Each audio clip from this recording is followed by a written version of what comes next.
Right, Commanders morning. La ngicela ukukhuluma nama-commanders we-MK kuphela, and especially laba esimdibi munye nabo kulento yethu yokuzama ukuthi si-break it down what is happening and try to make it easily accessible to abantu bakithi. Ma-commanders, politics is very complicated. With that being said, kahle kwayona le video bengingathanda ukuyenza ngoba bengingafuni ukuthi kube ngathi nginombono thizeni kulento noma ngifuna ukupresenta i-case ethile or ngifuna ukuthatha iside elithile, which is exactly where I'm going. Kithina ngathi singangasheshe sithatha ama-side. Ngifisa ukuthi njengoba kunenkinga ebonakala ngathi khona mayelana nama-tweets aduduzile, ngapha asikakezwa nane-side lika-Floyd ukuthi lihamba kanjani. For all we know, recently uFloyd ubekhuluma kwilokuzana ngekhathi kiwe kwi-case yakho uDuduzile, ekhuluma ngokuthi yonke lento is just an attack on uDuduzile Zuma simply because uyingane kamongameli and they're trying to make sure ukuthi ku-perpetrate lento yale propaganda yokuthi bonke abantu abakule MK party bahlale be in and out of inkantolo. So we see that at some point uDuduzile no Floyd bayazwana, asazi ukuthi yonke lento le isukaphi, but sengifisa ukuthi thina sibe trusting number one of uNcamalala. The reason why I think the reason why uNcamalala wamsondeza uDuduzile kuma conversations are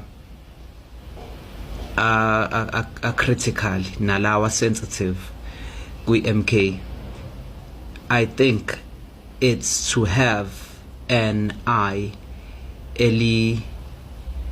and an ear okuzongabi affiliated with any other political influence rather than just uJacob Zuma ne-MK party. Meaning ukuthi uDuduzile akanawo amanye ama-affiliates politically. Ngicela ningizwisise, ngithi uDuduzile akanawo amanye ama-affiliates politically, meaning she's not affiliated with EFF, she's not affiliated with ANC, she's not affiliated with EDA or any other influence for that matter. And maningi ama-possibilities ukuthi i-loyalty yakhe to uNcamalala is untouchable. Nje angisho njalo. On the other hand, lokho akushiyi kodwa ngaphandle ama-possibilities wokuthi kube ukuthi umona easily erupts mase kuba khona umuntu ozo appreciatewa kangconywana noma ozo bukeke ngathi yena usebambe iseat ethe ukuba phezudlwana noma i-confidentiality ethile isilala kakhulu nalowo muntu rather than her. Nakho lokho asikwazi, but ngisho nje ukuthi ngeke sikwazi ukuthi sikususe etafuleni sithi ngoba nakho akanawo ama-affiliates noma kunjani ngeke zebe nomona noma nenkinga ezifana nalezo. Ngapha uFloyd does have political affiliates. His decision to join MK party was a very decisive one, if I can put it that way. It was very decisive, and it was rather unanticipated or kwakungalindelekile ngibeke nje ngesizulu. And mawuthi uyabhekisisa kahle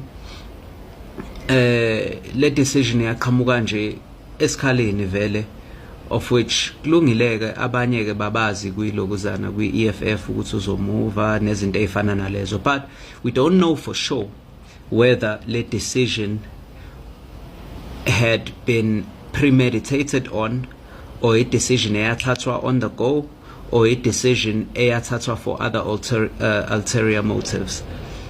Lokho kusho ukuthi as umuntu ongekho informed, kumele sihlale sizi understand ukuthi si uninformed, and understand also ukuthi we can't take any side, ngoba kusangenzeka ukuthi one of these sides are faulty.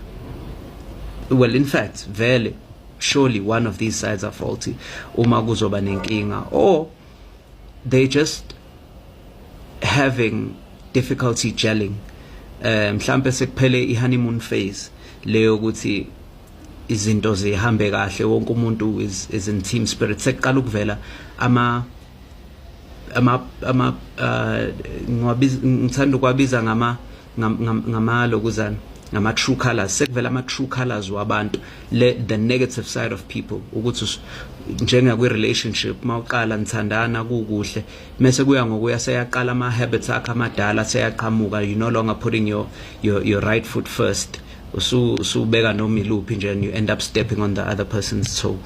So kusho ukuthi lokhu ngenzeka nje ukuthi ingxabano le qhamuka nje just from that, yabo.